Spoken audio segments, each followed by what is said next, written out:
പണ്ട് എനിക്ക് തീരെ ഇഷ്ടമില്ലാണ്ടിരുന്ന ഒരു ബ്രേക്ക്ഫാസ്റ്റാണ് കേട്ടോ ഈ ഗോതമ്പുട്ട്. എൻ്റെ വീട്ടിൽ വെച്ചിട്ട് എൻ്റെ അമ്മ എല്ലാവർക്കും ഗോതമ്പുട്ട് ഉണ്ടാക്കുമ്പോൾ എനിക്ക് മാത്രം അരിപ്പുട്ട് ഉണ്ടാക്കി തരുമായിരുന്നു. അതുപോലെ തന്നെയായിരുന്നു കല്യാണം കഴിഞ്ഞ ഹസ്ബൻഡ് വീട്ടിൽ ചെന്നപ്പോൾ അവിടെ എല്ലാവർക്കും ഗോതമ്പുട്ട് ഉണ്ടാക്കുമ്പോൾ എനിക്ക് മാത്രം അരിപ്പുട്ട് ഉണ്ടാക്കി തരുമായിരുന്നു. പിന്നെ എനിക്ക് പണി കിട്ടിയത് എപ്പോഴാണെന്ന് വെച്ചാൽ ഞാനും ഹസ്ബൻഡും മോളും കൂടെ മാത്രമായിട്ട് താമസിക്കാൻ തുടങ്ങിയപ്പം ഹസ്ബൻഡിൻ്റെ ഫേവറേറ്റ് ബ്രേക്ക്ഫാസ്റ്റാണ് ഗോതമ്പുട്ട്. അപ്പോൾ ഒരാൾക്ക് ഗോതമ്പുട്ടും ഒരാൾക്ക് അരിപ്പുട്ടും ഉണ്ടാക്കുന്ന പരിപാടി നടക്കുന്ന കേസല്ല എന്ന് മനസ്സിലാക്കി ഞാൻ ഗോതമ്പുട്ട് കഴിക്കാൻ തുടങ്ങി.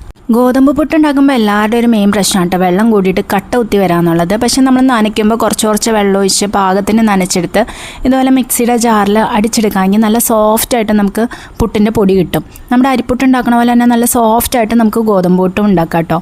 പിന്നെ നനയ്ക്കുമ്പോൾ കുറച്ച് വെള്ളം കൂടി പോവുകയാണെങ്കിൽ നമ്മൾ മിക്സിയുടെ ജാറിലിട്ട് അടിക്കുമ്പോൾ നനയാത്ത ഗോതമ്പ് പൊടിയും കൂടെ ആഡ് ചെയ്തിട്ട് അടിക്കുമ്പോഴത്തേക്കും ആ നനവ് നമുക്ക് കറക്റ്റായിട്ട് കിട്ടും കേട്ടോ. പിന്നെ മിക്സിയുടെ ജാറിൽ അടിക്കുമ്പോൾ പ്രസ് ബട്ടൺ വെച്ചിട്ട് വേണം ചെയ്യാനായിട്ട്. ആദ്യത്തെ ഒരു പ്രസ് ബട്ടൺ അടിച്ചിട്ട് ഒന്ന് നോക്കണം കേട്ടോ, എന്നിട്ട് വേണം രണ്ടാമതും കൂടെ ഒന്ന് ചെയ്യാൻ. അപ്പോൾ ഇത്രയേ ഉള്ളൂ. ബൈ.